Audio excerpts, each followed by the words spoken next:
So just to start with this statement, PMOs are critical to getting out of special measures. They introduce best practice tools and processes and provide a high-level perspective that ultimately helps and align change to an organisation strategy. So we're going to pick this up at the end, but this is the core statement we're going to start with. Okay, so special measures, talking about NHS, because that's the one I've got most experience with, very detailed process. It is transparent. There's clear processes, what you get measured on, what you're being assessed on. And the main points I want to talk about is why NHS trusts are placed into special measures, what happens when the NHS TDA, I'll try and keep the acronyms to a minimum, place a trust in special measures, what happens to trusts in special measures, and removing trusts, so once they've satisfied the criteria. So I'm not going to put too much focus on this, but it's serious failings in quality of care, and the regulator doesn't have the confidence that the current management can't lead that organisation through that change. Okay, so regulators in public sector, because the talk is about NHS and about police, I'm just going to be focusing on the Care Quality Commission. So that's a non-governmental body. They do the assessments and the inspections, working with Monitor. This is a bit of a mouthful. The FRS. So that's the equivalent of CQC, but for the police service and the fire service. So because these are key organisations that have triggered the special measures, that's just to be mindful of. There are other regulators in the public sector, but these are the two to focus on. Just a few things to be conscious of. The term turnaround isn't limited to public sector. You hear organisations that are struggling and are being turned around, but the focus is public sector. The relevant regulator conducts the inspections. There's a clear process that they go through, and there's regular inspections. And as I said, if significant concerns are found, then the organisation is placed into special measures. Some of these examples I'm going to talk about happened 10 years ago, and as with everything, as with change, some of the criteria has changed, some of the inspections have changed, so some of the examples were right at the time, but they've moved on. Reasons why the organisations were placed in special measures, I'm not going to cover. That was covered quite extensively in the media. What I want to bring to this audience is how the PMO was central to this and how they helped the organisation get out to special measures. So I did promise a bit of nostalgia. So, okay, good. So I think about special measures as being stuck in the mud. Now, can people put their hand up who recognise the picture? Got a few laughs? Fantastic. Can you also put your hand up if you remember what happened to the horse? Okay, so that's what we want to try and stop. Yeah, the horse didn't make it out the swamp there, but that's what we want to try and tackle today. Okay, so the process, I've simplified the process, but very simple. You inspect it. So for NHS, you look at 5 areas: safe, effective, caring, responsive, and well-led. They then produce a report. It's a high-level report that says if you're outstanding, which is obviously the best, sufficient, requires improvement, or inadequate. So obviously the big red blob there is that organisation was inadequate. And then there's a detailed report below that, what areas. So if it's a hospital, you're talking about, is it maternity, is it surgery, is it cancer care? They specify what areas they're tackling. And as the public, this is all in the public domain. You go to CQC's website and you can see it has to be displayed in hospitals. Your dentist will have one, your GP will have them. They have to display it. It's all transparent, but at least that gives the organisation a baseline about where there's concerns for care. So that then triggers an improvement plan. So looking at the areas of concern, what can be done to tackle it, and a turnaround team is put in place.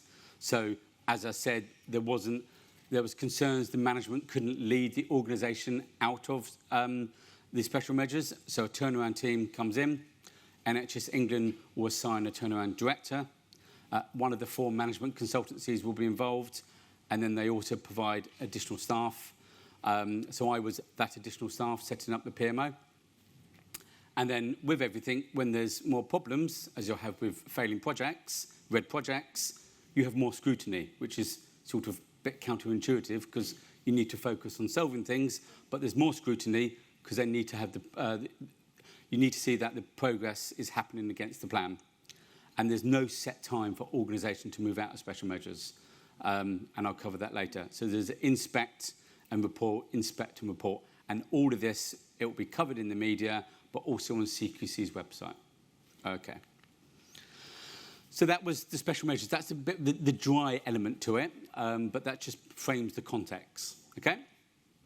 So we're going to go on to lessons learned, and there's quite a few.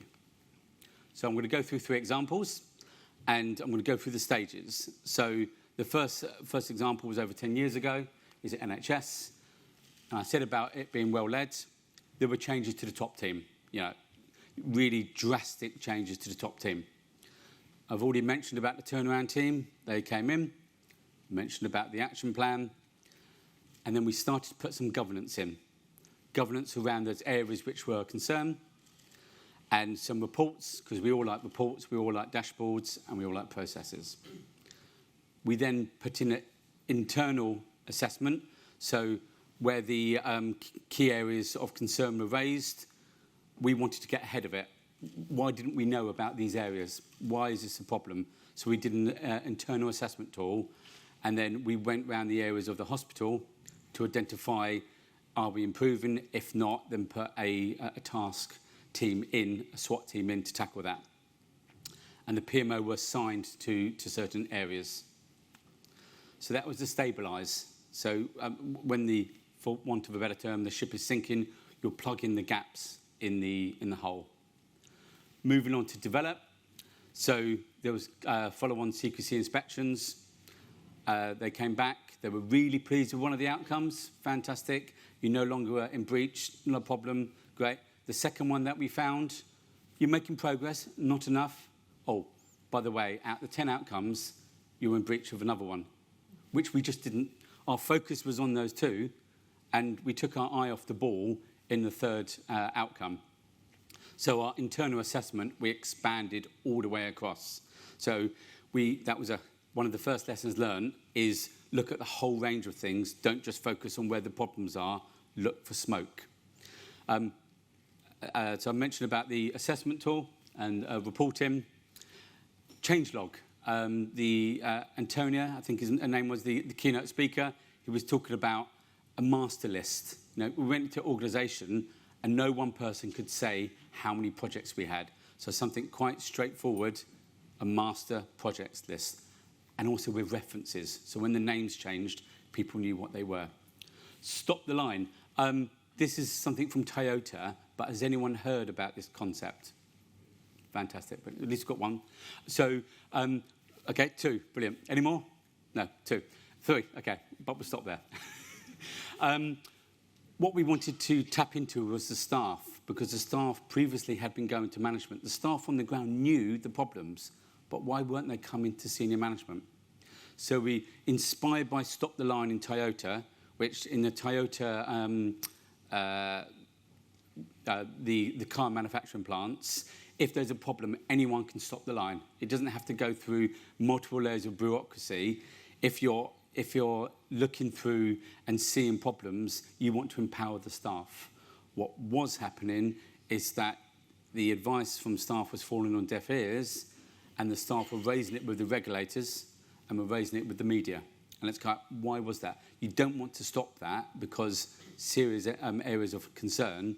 So we encourage staff to come to us without consequence. So there is, in the NHS, there's a whistleblowing policy, and it's without consequence. We want to know the issues, but we reinforce that. Project workbooks. So it's the NHS. There's not a whole range of money.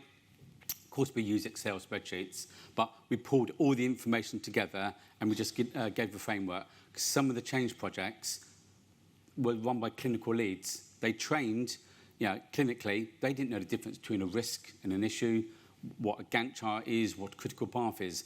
So we tried to standardise it as much as we could, but not oversimplify. Revised QIA tool. So in the NHS, if there's any changes made, it has to go through a quality impact assessment. You don't just do blanket changes. You have to look at patient safety. You have to look at quality of care. So every change has to be assessed for the impact on that, and then any mitigations. But what we found is it was quite a cumbersome tool. So we made some revisions on that, and I'll cover that later. And we also wanted to hear what people's frustrations were, what the issues were.